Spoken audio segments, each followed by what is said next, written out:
ಒಂದ್ 3 ಹುಡುಗಿಯರನ್ನ ಕಟ್ಟಿ ಹಾಕ್ಬಿಟ್ಟಿದ್ರು. ಅವ್ರು ಏನಾಗೈತೆ ಅಂತ ನಾನು ಕೇಳ್ಕೋದ್ರೆ ಅವ್ರು ಮಾತಾಡ್ತಾನೆ ಇದ್ದಿಲ್ಲ. ಇವತ್ತು ನನ್ನ ಬರ್ತಡೇ ಐತೆ ಅಂತ ನಾನು ಶಾಪಿಂಗ್ ಮಾಡೋಣ ಅಂತ ಹೊಂಟ್ಬಿಟ್ಟೆ ಗುರು. ನನ್ನ ಜೀವನ ಹೆಂಗಾಗ್ಬಿಟ್ಟೈತೆ ಅಂದ್ರೆ ಬರ್ತಡೇ ದಿನ ನಾನು ಡ್ಯೂಟಿಗೆ ಹೋಗಿ ಬಂದಾಗ ನನಗೆ ಗುರುವಾರ ಆಗಿತ್ತು. ಯಾಕಂತಂದ್ರೆ ಶುಕ್ರವಾರನೂ ಆಗಿದ್ದಿಲ್ಲ. ಯಾಕಂದ್ರೆ ನಾನು ನೈಟ್ ಶಿಫ್ಟ್ ಹೋಗಿದ್ದೆ. ಅದಕ್ಕೋಸ್ಕರ ಬೆಳಗ್ಗೆ 7 ಗಂಟೆ ಮಕ್ಕಂದು ಸೀದಾ 2:30 ಎದ್ದು ಶಾಪಿಂಗ್ ಮಾಡೋಣ ಅಂತ ವಿಶಾಲ್ ಮಾರ್ಟ್ ಹೊಂಟೆ. ಅಂತೂ ಇಂತೂ ವಿಶಾಲ್ ಮಾರ್ಟ್ ಹತ್ರ ಬಂದ್ಬಿಟ್ಟು ಇನ್ನೇನು ನುಗ್ಗದ ವಿಶಾಲ್ ಮಾರ್ಟ್ ಒಳಗೆ. ನಾನು ಏನು ತಾನಕ್ಕೆ ಬಂದ್ರೆ ಅಂತ ನನಗೆ ಗೊತ್ತಿಲ್ಲ ಗುರು. ವಿಶಾಲ್ ಮಾರ್ಟ್ ಒಳಗೆ ಬಂದ್ಬಿಟ್ಟೆ ಆಲ್ರೆಡಿ. ರೂಮ್ನಾಗ ಮಕ್ಕ ಅಂತ ಎದ್ದು ಸಾಕಾಗಿ ಹೋಗಿ ಅದಕ್ಕೆ ಸ್ನಾನ ಮಾಡ್ಕೊಂಡು ಸೀದಾ ವಿಶಾಲ್ ಮಾರ್ಟಿಗೆ ಅಡ್ಡಾಡ್ಕೊಂಡು ಅಂತ ಬಂದೆ. ಅಣ್ಣ ನೀನು ಸಾಮಾನ್ಯದೋನಲ್ಲಣ್ಣ. ನಾನು ಯಾಕಾರ ಬಂದ್ಬಿಟ್ಟೆ ಅನಿಸ್ಬಿಡ್ತು ಗುರು. ಯಾಕಂತಂದ್ರೆ ಇಲ್ಲಿ ಏನು ತಗೋಣಕಂತಾನೆ ಗೊತ್ತಿಲ್ದಂಗೆ ಬಂದ್ಬಿಟ್ಟಿನಿ. ಏನು ಮಾಡ್ಬೇಕಂದ್ರೆ ಗೊತ್ತಾಗ್ತಿಲ್ಲ. ಅದಕ್ಕೆ ಸುಮ್ಮನೆ ಒಂದು ಚವತ್ ನಿಂತ್ಕೊಂಡ್ಬಿಟ್ಟೆ. ಇರ್ಲಿ ಅಂತಂದು ಮೇಲೆ ಒಂದು ಬ್ಯಾಗ್ ತಗೊಂಬರೋಣ ಅಂತ ಸ್ಕೂಲ್ ಬ್ಯಾಗ್ ತಗೊಂಬರೋಣ ಅಂತ ಹೊಂಟೆ ಗುರು. ಮ್ಯಾಕೆ ನಾನು ಬಂದು 3rd ಫ್ಲೋರಿಗೆ ಬಂದ್ಬಿಟ್ಟೆ ಗುರು. 3rd ಫ್ಲೋರಿಗೆ ಬಂದು ಕ್ರಿಕೆಟ್ ಬ್ಯಾಟ್ ಇದ್ವು. ಹಂಗೆ ಅಡ್ಡಾಡ್ಕೊಂಡು ಹೋಗೋಣ ಕ್ರಿಕೆಟ್ ಬ್ಯಾಟ್ ನೋಡೋಕಂತ ಬಂದ್ಬಿಟ್ಟೆ. ಇನ್ನೊಂದು ಸೈಕ್ ಕ್ರಿಕೆಟ್ ಬ್ಯಾಟು ಅಂದ್ರೆ ಕಟ್ಟಿಗೆವಲ್ಲ ಅವು. ನಾವು ಹೊಡೆಯವ್ರದ್ದು ಮುರ್ಕೊಂಡು ಹಂಗೆ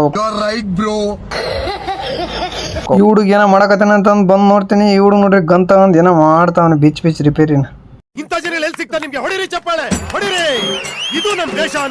ಯಾಕೋ ಏನೋ ಗೊತ್ತಿಲ್ಲ ಗುರು. ಒಂದ್ 3 ಹುಡುಗಿಯರನ್ನ ಕಟ್ಟಿ ಹಾಕ್ಬಿಟ್ಟಿದ್ರು. ಅವ್ರು ಏನಾಗೈತೆ ಅಂತ ನಾನು ಕೇಳ್ಕೋದ್ರೆ ಅವ್ರು ಮಾತಾಡ್ತಾನೆ ಇದ್ದಿಲ್ಲ. ನನಗೆ ಎಷ್ಟು ಚೀಪ್ ಅನಿಸ್ಬಿಡ್ತು ಅಂದ್ರೆ ನಿಮ್ಮ ಈ ತರದಲ್ಲ. ನಾನಂತ್ರ ಮಿರರ್ ಕಂಡ್ರೆ ಯಾಕೆ ಕಾಣಕ್ಕೂ ಬಿಡಲ್ಲ ಗುರು. ಮಿರರ್ ಕಂಡ ತಕ್ಷಣ ಹೋಗಿ ವಿಡಿಯೋ ಮಾಡೋಕಂತ ಸ್ಟಾರ್ಟ್ ಮಾಡಬಿಟ್ಟೆ. ನನ್ನ ಸುತ್ತಮುತ್ತ ನಾನು ನೋಡ್ತಿರೋ ರಿಯಾಕ್ಷನ್ ಈ ತರ ಇತ್ತು. ಏನೋ ಕಂದಲೆ ಏನೋ ಏನೋ ಏನೋ ಏನ್ ಸ್ಮಾರ್ಟ್ ಆಗಿದೆಯಲ್ಲಿ ಆಫ್ರಿಕಾದಿಂದ ನಡ್ಕೊಂಡೇ ಬಂದ್ಬಿಟ್ಟಿಯೇನೋ. ಇವ್ನ ಹೆಂಗ ನೋಡ ಹಂದಿನ ತಂದೂರ್ ಬಂಡ್ಲಿಗೆ ಹಾಕಿ ಸುಟ್ಟು ಎತ್ತದಂಗ.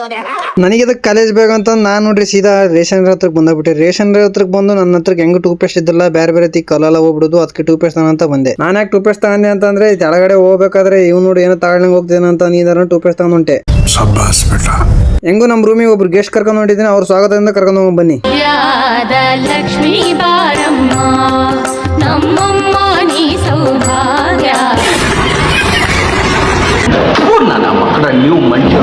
ಇಲ್ಲಿದ್ದ ಸೀದಾ ತೆಳಗಡೆ ಬಂದು ಬಿಲ್ ಹಾಕ್ಸೋಣ ಟೂತ್ ಪೇಸ್ಟ್ ಕೊಟ್ಟೆ ಗುರು. ಬಿಲ್ ಬೇಗ ಹಾಕಿ ಕೊಟ್ರು ನಮ್ಮ ಅಕ್ಕ ಅವರು. ಅಂತೂ ಇಂತೂ ಇವತ್ತಿನ ಜೀವನ ಮುಗಿತು ಗುರು. ಯಾಕಂತಂದ್ರೆ ಟೈಮ್ ಪಾಸ್ ಆಯ್ತು. ನನಗೆ ಟೂತ್ ಪೇಸ್ಟ್ ಬಂತು. ನಮ್ಮ ಮನೆ ಒಬ್ರು ಗೆಸ್ಟ್ ಬಂದ್ರು. ಎಲ್ಲರೂ ಬಂದ್ರು ಗುರು. ಇದೇ ತರ ವಿಡಿಯೋ ನೆಕ್ಸ್ಟ್ ವಿಡಿಯೋ ಸಿಗೋಣ. Take care. ಬಾಯ್.